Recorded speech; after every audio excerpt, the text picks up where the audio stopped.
바치기로 한 은혜 정확한 액수를 하다에게 말하고 또 유다인을 진멸하라고 수상궁에서 내린 조서 초본을 하다에게 주어 에스더에게 보여 알게 하고 또 그에게 부탁하여 왕에게 나아가서 그 앞에서 자기 민족을 위하여 간절히 구하라 하니 하닥이 돌아와 모드리게의 말을 에스더에게 알림해 에스더가 하닥에게 이르되 너는 모드리게에게 전하기를 왕의 신하들과 왕의 각 지방 백성이 다 알거니와 남녀를 막론하고 부름을 받지 아니하고 안뜰에 들어가서 왕에게 나가면 오직 죽이는 법이요 왕이 그자에게 금귀를 내밀어야 살 것이라. 이제 내가 부름을 입어 왕에게 나가지 못한 지가 이미 30일이라 하라 하니라. 그가 에스더 말을 모드리게에게 전하매 모드리게가 그를 시켜 에스더에게 화답하되 너는 왕궁에 있으니 모든 유다인 중에 홀로 목숨을 건지리라 생각하지 말라. 이때 내가 만일 잠잠하여 말이 없으면 유다인은 다른 데로 말미암아 노임과 구원을 얻으려니와 너와 내 아버지의 집은 멸망하리라. 내가 왕후의 자리를 얻은 것이 이때를 위함이 아닌지 누가 알겠느냐 하니 에스더가 모드리게에게 화답하여 이르되 당신은 가서 수다인에 있는 유다인을 다 모으고 나를 위하여 금식하되 밤낮 3일을 먹지도 말고 마시지도 마소서. 나도 나의 시녀와 더불어 이렇게 금식한 후에 규례를 어기고 왕에게 나아가리니 죽으면 죽이리이다 하니라. 모드리게가 가서 에스더가 명령한 대로 다 행하니라. 아멘. 잠깐 먼저 기도하겠습니다. 하나님, 6.25를 맞이하여 복된 주일 주님 앞에 나와 예배하게 하시니 감사합니다. 필리핀 세부 CCC 귀한 우리 학생들과 함께 예배 드리게 하시니 감사합니다. 오늘 우리에게 말씀하여 주시옵소서. 주님 말씀을 듣고 그 말씀 우리의 뿌리를 내려 하나님 나라를 이루며 승리하는 우리 모두가 되게 하옵소서. 예수님 이름으로 기도드립니다. 아멘. 오늘은 주일입니다. 그런데 6월 25일 6.25 날입니다. 전쟁이 시작한 지는 73년이고 종전이 아닙니다. 정전 또는 휴전이라 말합니다. 휴전된 지 정전된 지 70년이 됐습니다. 그래서 한 주간 내내 6.25를 많이 생각해 봤습니다. 단순한 동족 간 전쟁이라고 말하기에는 너무 깊은 우리에게 아픔을 남겼습니다. 자유민주주의와 공산주의 간의 싸움이었습니다. 일제 36년간 교회가 핍박을 받았는데 일제로부터 순교를 당한 사람들보다 동족이었던 공산주의자들에 의한 순교자들이 훨씬 더 많았습니다. 대한민국이라는 이름은 공산주의자들로부터 목숨을 걸고 싸워 지켜낸 이름입니다. 우리의 한대 위에 되셨던 분들은 맨몸으로, 우리는 전쟁할 준비가 전혀 안 돼 있었는데 내려오는 탱크를 막기 위해서 몸에 폭탄을 안고 탱크를 향해 돌진해 가면서 그렇게 지켜낸 나라가 지금 이 나라입니다. 특별히 놀라운 하나님 은혜가 하나 있었는데 온 세계가 유엔이라는 기구를 만들고 처음으로 다른 이유가 아니라 자유민주주의를 지키기 위해서 온 세계가 연합한 첫 번째 사례가 6.25 전쟁에 참여하는 겁니다. 공산주의자로부터 자유민주주의를 지켜내자 이렇게 합심해서 온 세계가 참여한 전쟁이 6.25입니다. 그래서 제가 6.25 참전국들을 하나하나 다 살펴봤습니다. 너무나도 고마운 분들 아니겠습니까? 우리라면 과연 그 일을 얼마나 해내겠습니까? 너무 고마운 사람들 아닙니까? 고마운 나라 아닙니까? 사람은 살아가면서 배은망덕하면 안 됩니다. 내게 어떤 은혜가 있었는가를 기억하고 은혜를 기억해야 되지 않겠습니까? 그래서 6.25에 참전한 나라, 전투병을 참전시킨 나라가 16개국이고 의료 지원을 한 나라가 6개인데 그래 총 22개 나라입니다. 가장 많이 파병한 나라가 3년간 연인원 178만 9천 명 미국입니다. 약 180만 명을 파병하고 사상자, 여기 사상자는 사람을 찾지 못한 실종자까지 포함한 사상자가 무려 13만 3,900명입니다. 13만 명이나 우리나라에 와서 희생을, 그 젊은이들이 자유민주주의를 지켜주자는 그 이름으로 그들이 피를 흘려 주었습니다. 영국이 5만 6천 명, 캐나다가 2만 6천 명, 터키가 2만 1천 명, 호주가 1만 7천 명, 필리핀 7,420명. 여기 우리 필리핀 학생들이 와 계세요. 축복해요. 저들이 다른 이유가 아닙니다. 대한민국은 막 생겨난 신생국가인데, 독립한 국가인데 자유민주주의를 지켜주자고 필리핀에서 7,420명, 하나 둘 셋 여섯 번째로 많은 전투병을 보내주었습니다.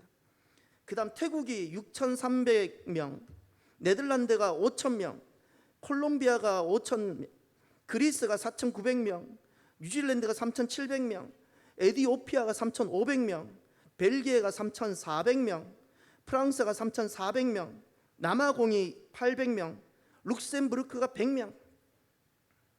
필리핀에서 오셨으니까 소개해 드릴게요. 필리핀은 7,420명이 참전하고 112명이 전사하고 299명이 부상하고 16명이 실종이 되고 41명이 포로가 되었어요. 우리가 살아가면서 우리가 어떤 은혜를 입었는지를 잊지 말았으면 좋겠습니다. 제가 계산을 해봤습니다. 미국, 영국, 캐나다, 호주를 대충 합치니까 200만 명이에요. 우리를 위해서 200만 명, 너무나도 젊은 20대 초반의 사람들이 와 주었던 겁니다. 그 중에 20만 명의 사상자를 남겼습니다. 그들은 20만 명의 사상의 값을, 피를 흘려가면서 오늘 우리 대한민국이 있도록 지켜주었던 겁니다. 우린 살아가면서 이것을 잊지 말아야 합니다. 아무리 힘들더라도, 아무리 어렵더라도 우리가 어떤 은혜를 입었는지는 기억하고 살아야 되지 않겠습니까? 특별히 아시아에서 두 나라입니다. 필리핀과 태국. 여러분, 우리가 이 빚을 갚아야 합니다. 그렇지 않습니까? 필리핀과 태국이 우리가 가장 어려울 때 도와주었습니다. 필리핀과 태국, 우리는 복음으로 돕고, 저들을 우리가 이제는 섬겨야 되지 않겠습니까? 필리핀과 태국을 기억해 주십시오. 특별히 아프리카의 두 나라가 있는데 에티오피아와 남아공. 에티오피아는 참 마음이 아픕니다. 황실 근위병 3,700명을 우리나라에 보내고는 정권이, 황실이 점령을 당해버립니다. 공산주의자들에게. 한동안 에티오피아가 한 20, 30년간 공산주의 통치에 들어가 버립니다.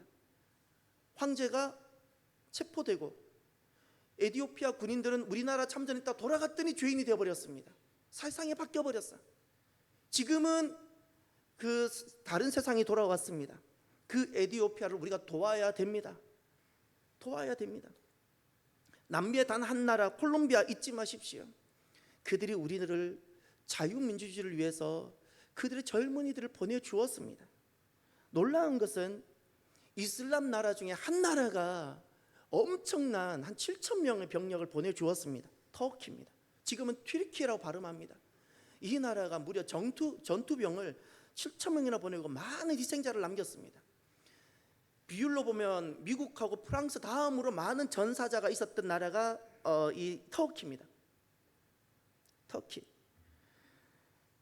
터키는 우리와 생각보다 가까운 나라입니다. 그들은 역사적으로 보면 돌궐, 한자의 발음으로 돌궐이죠. 우리는 골이라는 단어를 잊지 마세요. 몽골이 있죠. 원래 우리는 맥골이라 부르고요. 그 골에서 가올이 고구려 발음이 나오는 겁니다. 우리가 역사적으로 가면 이렇게 굉장히 깊은 관계가 있는데 이들이 우리를 이렇게 도와줍니다. 우리 교회에도 6.25에 참전했던 분이 두 분이나 계십니다. 너무너무 감사합니다. 오늘 6.25를 맞이해서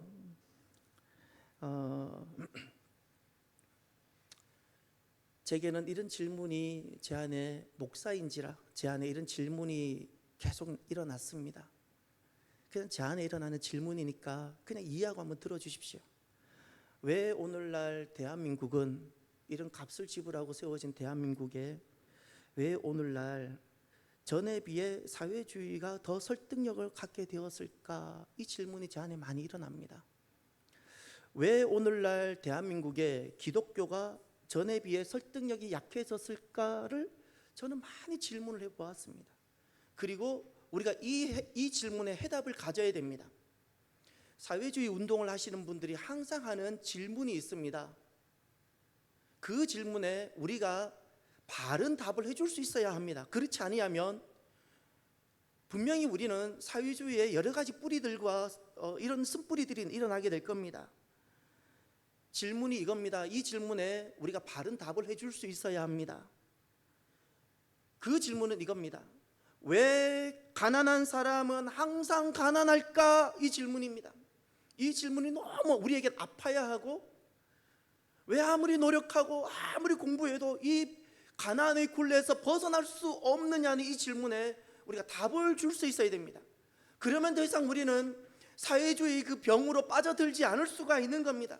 이 질문에 우리 바른 답을 주지를 못하기 때문에 우리가 점점 사회주의 병으로 빠져들어가는 겁니다. 사회주의 운동하는 분들은 이렇게 답을 합니다. 왜 가난한 사람은 아무리 노력해도 가난할 수밖에 없는가? 부자들의 착취 때문에, 자본가들의 착취 때문이라고 이야기합니다. 그래서 부자들은 타도의 대상이고 악한 것이라고, 내가 지금 못 사는 것은 저들 때문이라고 그렇게 생각하게 되었습니다.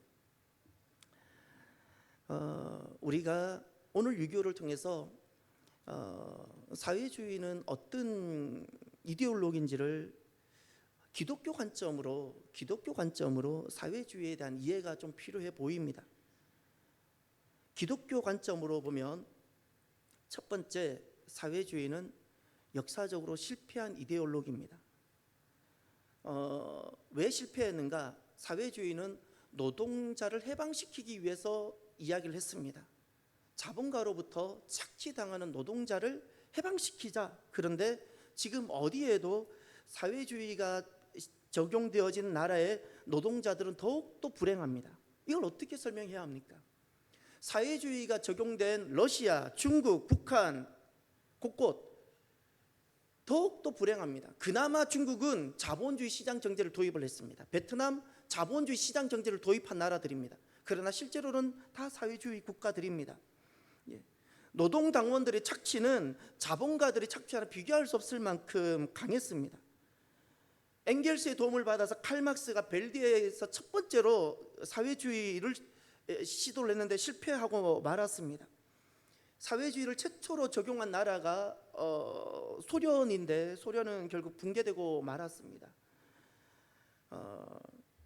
여기에는 자유가 없고 신앙의 자유가 없습니다. 왜 우리가 사회주의를 실패한 이데올로기로 보는가? 자유가 없습니다.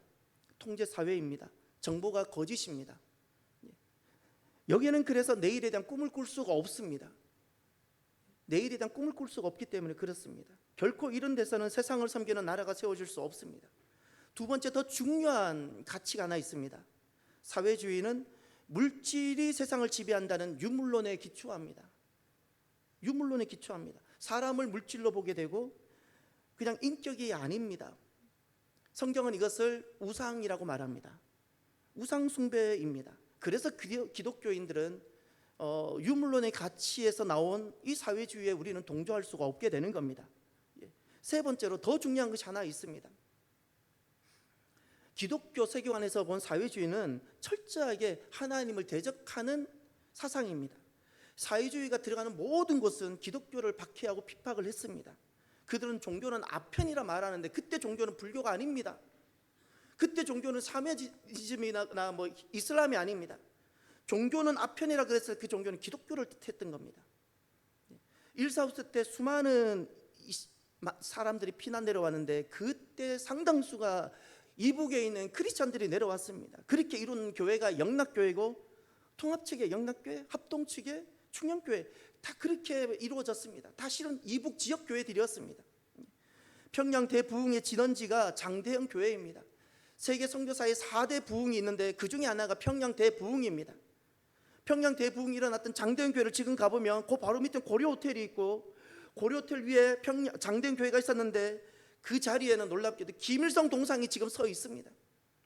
예루살렘은 평양은 제2의 예루살렘이었는데 사회주의가 들어오니까 이런 나라가 되어버리고 말았습니다. 우리는 그 질문에 대해서 답을 줄 수 있어야 됩니다. 왜 가난한 사람은 항상 가난할까? 만약에 우리가 이 질문에 왜 가난한 사람은 항상 가난할 수밖에 없다라고 하면 젊은 사람들은 사회주의로 갈 수밖에 없는 겁니다. 그것이 희망처럼 보이니까. 우리는 오늘 대한민국 안에 그 값비싼 대가를 지불하고 세워진 나라가 대한민국인데 우리는 지금 대한민국 안에는 자본주의에 대한 굉장한 오해가 있습니다. 제게 보여지고 들려지는 오해는 자본주의라는 그 단어 자체가 이미 잘못된, 그러니까 그 자본주의 자체가 악이고 잘못된 것이라고 하는 이야기가 계속 들립니다. 이것이 엄청난 오해입니다. 우리는 자본주의 사회 안에 살면서 자본주의가 무엇인지 모릅니다. 막스 베버의 프로테스탄트 윤리와 자본주의 정신이라는 그 책에 보면 자본주의가 무엇인지를 너무 잘 알고 있고 잘 설명하고 있고 그런 가운데 세워진 시스템이 자본주의입니다. 막스 베버는 프로테스탄트 윤리와 자본주의 정신이라는 그 책에 두 가지를 말합니다. 하나는 천민 자본주의가 있고 하나는 근대 자본주의가 있는데 천민 자본주의가 무엇인가? 천민 자본주의라는 것은 자본가가 착취하는 그 제도를 말합니다. 그래서 천민 자본주의가 되는 겁니다. 그런데 근대 자본주의가 있는데 이 근대 자본주의는 철저하게 프로테스탄트 정신이 적용된 프로테스탄트 가치로 만들어진 그것이 바로 근대 자본주의입니다. 종교개혁자들과 청교도 신앙인들은 구원의 확실성을 무엇으로 확인했는가? 내가 구원받았다는 것을 무엇으로 확인했는가? 여러분들은 내가 구원받은 것을 무엇으로 확인하십니까? 오늘 밤에 내가 이 땅을 떠나신다면 천국 갈 확신이 있으신가요? 내가 천국 갈 확신이 있고 내 안에 구원이 있다는 것을 여러분은 무엇으로 확인합니까? 주일이면 교회로 오는 것으로 확인합니까? 만약에 교회 건물이 없으면 어떻게 하시겠습니까? 내가 교회가 없으면 여러분들은 그런 구원의 확실성을 갖지 못하는 것입니까? 우리 프로테스탄트를 시작했던 종교개혁자들과 청교도들은 구원의 확실성을 경건한 경제활동으로 확인했습니다. 경제활동입니다. 돈입니다.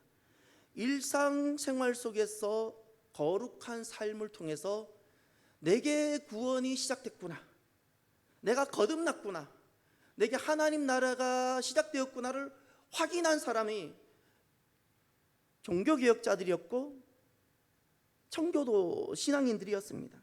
우리는 그 종교개혁자들과 청교도 그 전통 위에 오늘 제가 서 있고 여러분이 서 있는 것입니다. 이것을 성화라 부르는 겁니다. 로마 가톨릭은 그 당시만 해도 구원의 확실성을 어디에 두었는가 하니 종교 행위, 미사에 참여하거나 고해 성사에 하거나 금욕, 금식 이렇게 참여하는 것을 통해서 종교의 확실성을 확인하도록 했습니다. 그러나 우리는 그렇지 않았습니다. 주님은 분명히 말씀하셨습니다. 너희가 하나님과 재물을 겸하여 섬기지 못하느니라. 예수님 말씀입니다. 하나님과 재물을 겸하여 섬길 수 없다. 재물을 통하여 너희 안에 하나님이 계시고 하나님 나라가 시작된 것을 재물을 통하여 확인하라. 주님 말씀하셨어요. 종교개혁자들과 청교도들에게 있어서 재물은 무엇인가? 목적이 아니라 내 신앙의 시금석이었습니다. 삶 속에 내가 재물을 정직하게 모으고 모여진 재물을 하나님 뜻 가운데 정직하게 사용함으로 바른 거룩한 경제활동을 함으로 내게 구원이 있음을 확인했던 사람들이 종교개혁자들과 청교도들이었습니다. 그래서 그들은 그 일과 직업을 소명으로 받았어요. 돈을 벌기 위한 일이 아니라 소명이었고, 그래서 여기서 나오는 것이 천직입니다. 하나님께서 이 일을 나에게 부탁하셨구나. 직업은 종교개혁자들과 청교도들에게 있어서, 다시 말하면 프로테스탄트, 오늘 저와 여러분들에게 있어서 직업이라는 것은 나에게 주어진 것인데, 하나님에 대한 봉사행위, 하나님께 봉사하기 위해서 내가 갖는 것이 직업입니다. 돈을 벌기 위해서, 자녀를 키우기 위해서가 아닙니다. 하나님께 봉사하기 위해서 주어진 것이 직업이고, 그래서 우리는 빵 하나를 굽더라도, 회사를 출근하더라도, 시계를 만들더라도, 청소를 하더라도 그것은 다 하나님께 봉사하는 마음, 하나님을 섬기는 마음으로 했던 것이 바로 그분들이 프로테스탄트, 우리의 선배들이었고, 그 자리에 서 있는 사람들이 저와 여러분들인 겁니다.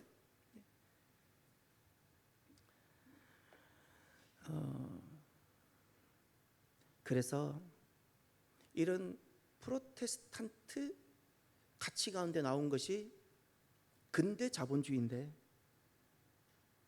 천민 자본주의자들처럼 부를 축적하지 않습니다. 부의 축적, 목적이 부를 축적하는 데 두지 않는다는 겁니다. 저축하지 않는다는 뜻이 아니라. 그리고 부의 축적은, 우리 종교개혁자들과 청교도들은 부의 축적은 부지런히 일한 결과이며 검소하게 산 결과로 받아들였지, 부자를 타도의 대상으로 여기지 않았습니다. 이렇게 형성된 것이 근대 자본주의이며, 부자는 경멸의 대상이 아니라 존경의 대상으로 여겼던 것이 프로테스탄트 그리고 청교도 신앙인들입니다. 천민 자본주의가 아니라 근대 자본주의를 이루는 세 가지 정신이 있습니다. 그 세 가지가 들어보면 너무나도 놀라울 겁니다. 오늘 우리가 기초하고 있는 이곳이 자본주의인데, 이 근대 자본주의를 이루고 있는 세 가지 기둥, 첫 번째가 하나님의 주권이고, 두 번째가 선택과 예정이고, 세 번째가 하나님께 영광입니다. 이것은 놀랍게도 종교개혁자들이 신앙을 바르게 회복하기 위해서 외쳤던 고백들인데, 근대 자본주의는 이 놀라운 이 종교개혁의 신앙의 기초 위에 세워진 것이 근대 자본주의라는 겁니다. 근대 자본주의, 종교개혁의 모든 핵심 가치들이 있었고, 종교개혁의 핵심 가치들을 펼쳤더니 자본주의가 되었다는 겁니다. 근대 자본주의. 그런데 중요한 것은 이 핵심 가치가 빠져버리면 어떻게 되는가? 종교개혁의 그 핵심 가치, 하나님의 절대 주권, 선택과 예정이라는 그 하나님 놀라운 은혜, 절대 은혜, 오직 은혜, 그리고 하나님께 영광이라는 솔라 글로리아, 이 핵심 가치가 빠져버린 자본주의는 어떻게 되는가? 그래서 천민 자본주의가 되는 겁니다. 자기만을 위하고, 자기 배만을 위하고, 그러니 엉겅퀴 같은 사회주의가 자꾸 이 안에 들려오는 겁니다. 오늘날 대한민국 6.25를 맞이해서 생각을 해봅니다. 왜 사회주의가 전보다 설득력을 더 얻게 되었을까? 오늘 우리는 너무 노동을 경시합니다. 저희 아버지는 1년의 휴가가 단 하루였습니다. 1년의 휴가가 하루였습니다. 여러분들도 그런 분들 계시지 않습니까? 토요일 4시까지 일을 하셨습니다. 새벽 6시 때 식사를 하셨고 6시 반쯤 바로 출근하셨습니다. 그것이 현대였습니다. 그리고 늘 6시쯤 퇴근하셨습니다. 아버지는 술을 좋아하셔서 또 술을 드시고, 이렇게 우리 윗대가 살았습니다.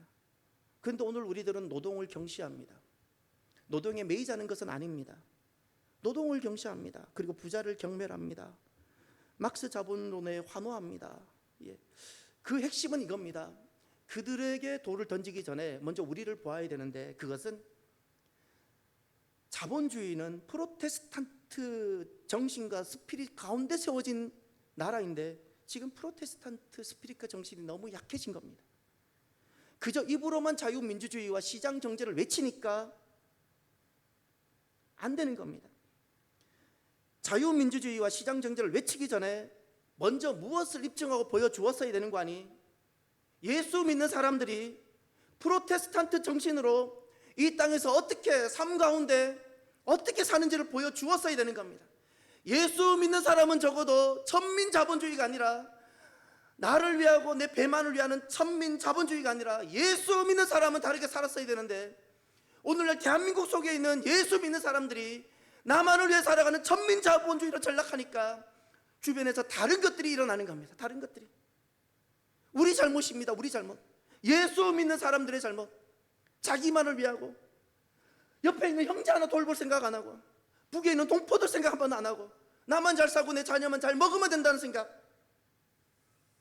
천민자본주의.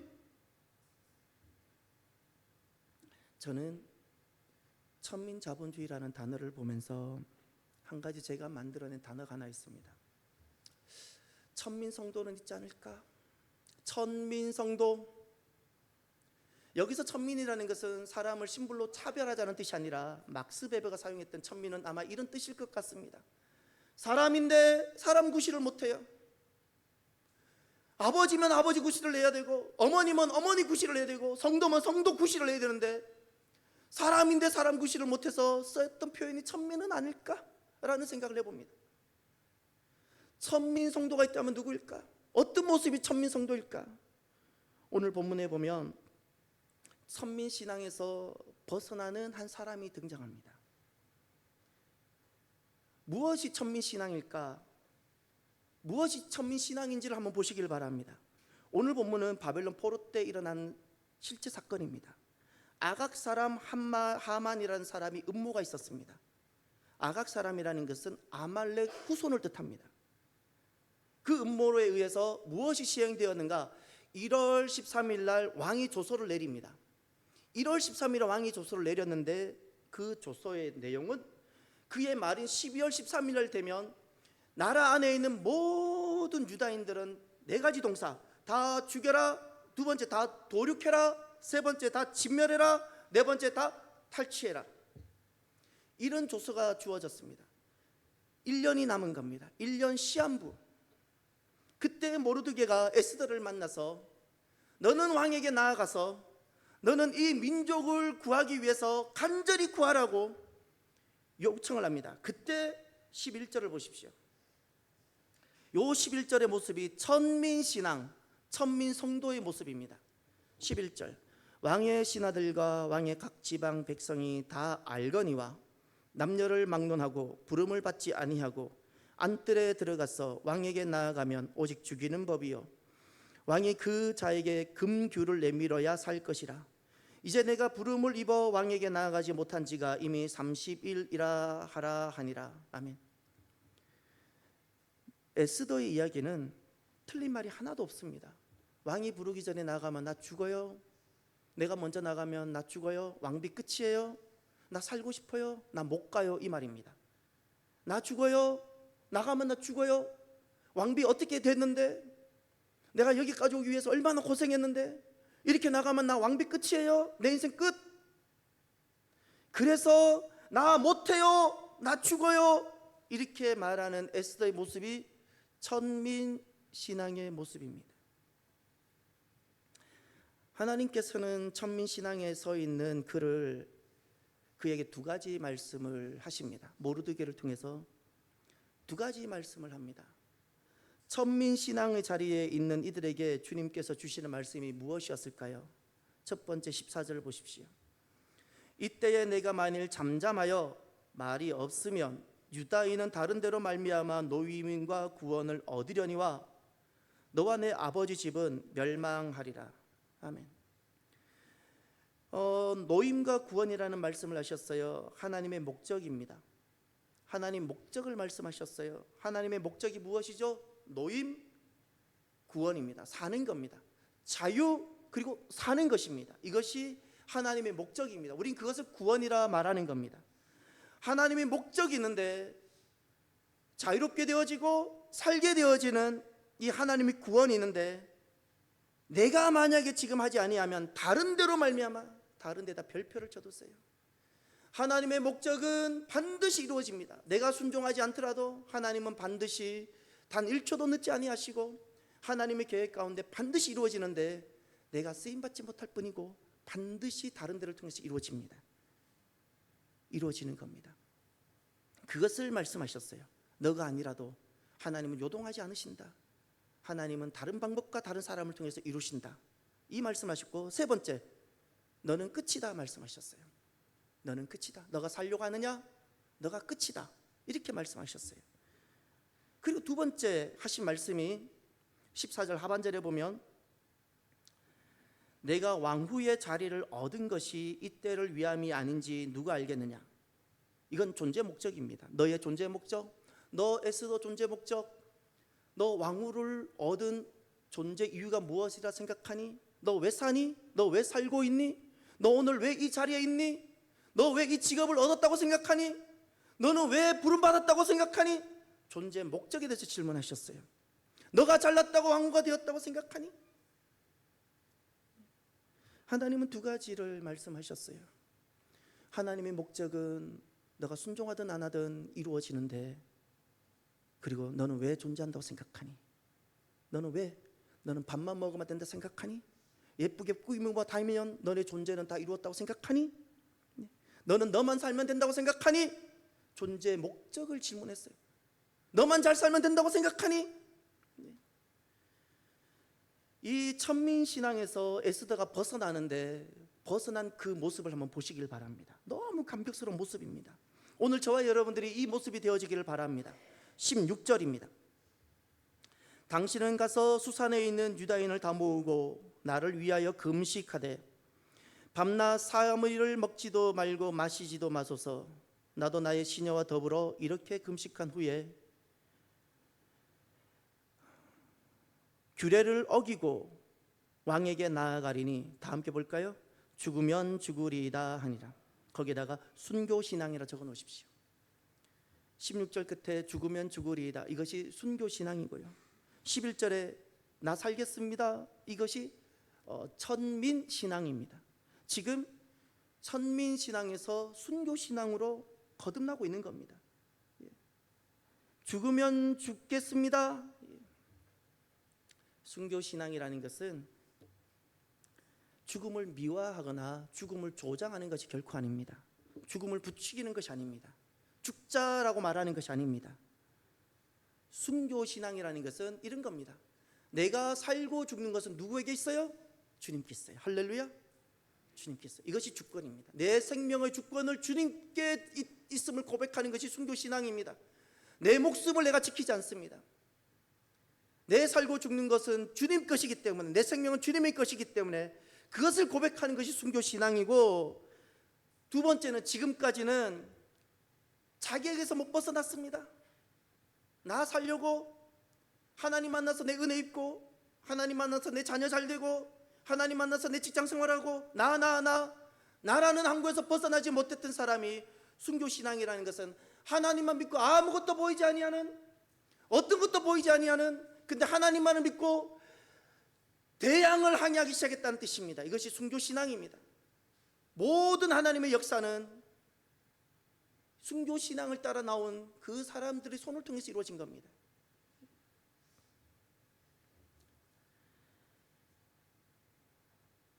천민신앙입니까? 순교신앙입니까? 에콰도르에 도착하자마자 식인종들에게 바로 죽임을 당했던 짐 엘리엇, 그분은 죽기 전에 이런 말씀을 하셨습니다. 하나님, 마른 막대기 같은 제 삶에 불을 붙이사 주님을 위해 온전히 소멸하게 하소서. 나의 하나님, 제 삶은 주의 것이오니 다 태워 주소서. 저는 오래 사는 것을 원치 않습니다. 다만 주 예수님처럼 꽉 찬 삶을 원합니다. 교회와 관련된 일을 한다고 나는 잘 살고 있노라고 속지 맙시다. 제가 목사이기 때문에 목사 성직을 감당하고 있다고 나는 잘 살고 있을 거라고도 여기서도 안 됩니다. 순교신앙입니다. 내 살고 죽는 것이 주님께 있고, 그때만이 가능한 것이 하나님의 영광입니다. 우린 어떤 일을 하든 어떤 직분을 받았든 자기를 위해서 살 수가 없는 겁니다. 순교신앙의 가치가 있습니다. 왜 천민신앙에서 순교신앙으로 전환되어져야 되는가? 오늘 마지막 말씀 한번 보시길 바랍니다. 에스더 9장으로 가십시오. 에스더 9장 22절. 순교신앙에서 천민신앙에서 순교신앙으로 거듭났을 때 일어나는 역사입니다. 모든 믿음의 사람들이 한결같이 일어났습니다. 다윗에게도, 모세에게도, 아브라함에게도, 베드로에게도 순교신앙의 자리에 섰을 때 일어났던 동일한 역사가 에스더도 경험하는 겁니다. 에스더 9장 22절. 이날에 유다인들이 대적에게서 벗어나서 평안함을 얻어 슬픔이 변하여 기쁨이 되고 애통이 변하여 길할 날이 되었으니 이 두 날을 지켜 잔치를 베풀고 즐기며 서로 예물을 주며 가난한 자를 구제하라 하매. 여기 두 가지 중요한 동사를 기억하셔야 됩니다. 평안함을 얻었다. 할렐루야. 대적들이 있었는데 순교신앙의 자리에 돌아왔더니 나만 산 것이 아니라 모두가 살게 되었습니다. 할렐루야. 샬롬, 샬롬입니다. 평안, 샬롬. 두 번째, 기쁨이란 단어. 심하. 슬펐는데, 죽음이었는데 내가 순교신앙의 자리에 갔더니 자녀에게 심화가 일어나고 가정 안에 진짜 심화가 일어나고 기쁨이 있고, 세 번째 동사 길하다. 이것이 토부입니다. 내가 순교신앙을 가졌더니 모든 어그러지고 깨어졌던 것들이 토부가 되어지는 겁니다. 하나님 보시기에 좋았더라. 순교신앙의 자리에는 하나님 보시기에 좋았더라로 하나님 말씀이 그대로 이루어지는 역사가 일어나는 겁니다. 할렐루야. 이것이 순교신앙의 가치고 결과입니다. 그 청년 바보 의사라는 책에 보면, 실은 제가 영락교에 있을 때 그때 장로님 아들이었습니다. 아들이 33세의 젊은 의사로서 죽게 됩니다. 그런데 그가 어떤 삶을 살았는지 사람들이 압니다. 그 책에 보면 그를 보았던 한 의사가 마지막에 33살에 신앙을 지키다가 믿음으로 살다가 죽어가는 한 젊은 의사를 보고 그가 이런 말을 합니다. 안과 의사입니다. 하나님 안에서 나는 어떤 흔적을 남길까 나는 생각합니다. 인생에서 큰 과업을 이루는 것도 중요하지만 주위 사람들을 격려하고 위로하고 사랑하는 것이 더 중요하다고 나는 깨닫습니다. 나는 그 흔적을 남기고 싶습니다. 이것이 순교신앙이 회복된 사람의 모습입니다. 전에는 더 큰 업적, 더 많은 것을 가지고 내 이름을 드러내고 싶었는데, 이 천민신앙에서 순교신앙으로 전환된 사람의 고백에서 보면 주위 사람들을 격려하고 싶고 위로하고 싶고 사랑하고 싶고, 이제는 나만 알고 내 가정만 알던 사람이 교회를 섬기고 봉사하고 싶고, 전에는 나만 알던 사람이 세계 열방을 알고 싶고 열방을 섬기고 싶고, 전에는 성교의 섬자도 알지 못하던 사람이 열방이 가슴에 쑥 들어오고 그들만 생각하면 눈물이 나고, 전에는 내 혈육이 가장 중요했는데 이제는 진짜 예수 믿는 사람 만나면 제일 반갑고, 언어가 통하지 않아도 낯선 사람일지라도 진짜 예수 믿는 사람 만나면 진짜 가족 같고, 이렇게 바뀌는 겁니다. 오늘도 저와 여러분들이 이 순교신앙을 회복하고 이 순교신앙 위에서 이 세상 안에서 경건과 거룩으로 당당히 걸어가는 저와 여러분이 되기를 주의 이름으로 축원합니다. 오늘은 말씀을 마무리하면서 중국 성도들이 불렀던 찬양을 한번 같이 나누었으면 좋겠습니다. 중국 성도들은 지금 또 박해를 받고 있습니다. 교회가 종탑이 부서지고 그렇습니다. 그들이 그 박해 가운데 가정교회를 이루면서 영원한 주님의 십자가 사랑을 고백합니다. 그러면서 복음 들고 예루살렘 향해 일어나서 거침없이 나아가자라고 외치는 겁니다. 특별히 가슴이 와닿는 것이 이런 겁니다. 주님의 명령 따라 우리 가사에는 한국교회로 바꿨지만 원래 이것은 중국교회였습니다. 중국교회 일어나라, 죽음 앞에서라도 돌아서지 않겠습니다. 이런 고백을 중국 성도들이 했던 겁니다. 이 고백을 한국이라는 단어를 바꿔서 우리가 부를 텐데 우리가 함께 찬양합시다.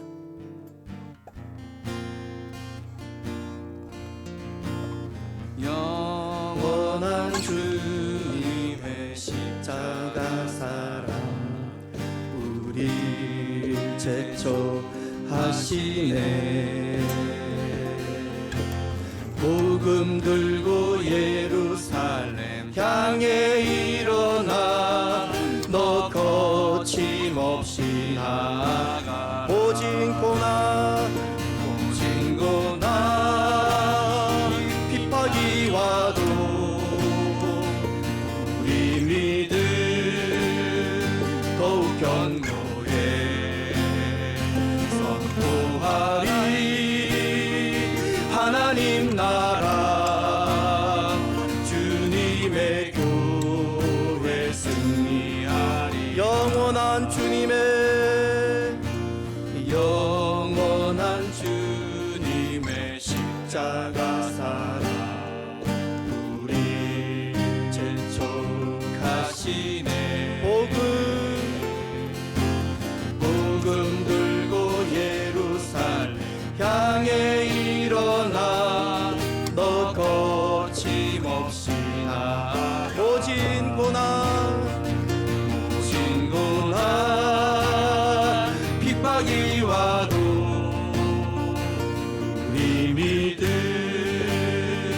더욱 견고해 아멘 하리 하나님 나라 주님의 교회 승리하리라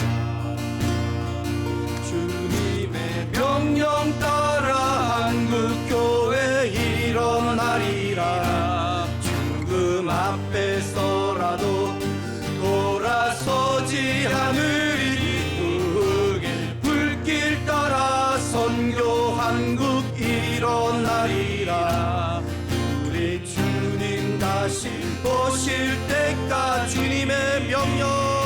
주님의 명령 따라 한국교회 일어나리라 죽음 앞에서라도 돌아서지 않으리 우게 불길 따라 선교 한국 일어나리라 우리 주님 다시 오실 때까지 오직 고난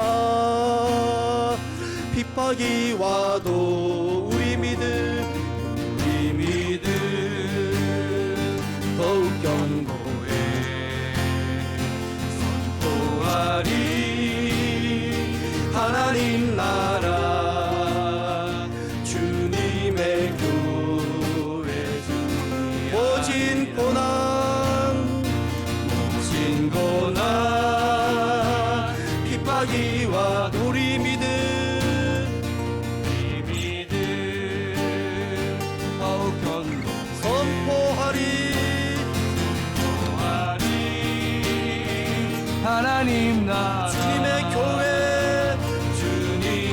교회 승리하리 아멘 아멘 주님의 명령 따라 한국교회 일어나리라 죽음 앞에서라도 돌아서지 않으리 우게 불길 따라 선교 한국 일어나리라 우리 주님 다시 오실 때까지 기도합시다. 오늘 대한민국의 모습은 우리가 천민 신앙으로 살았기 때문에 우리가 이런 모습을 갖게 된 겁니다.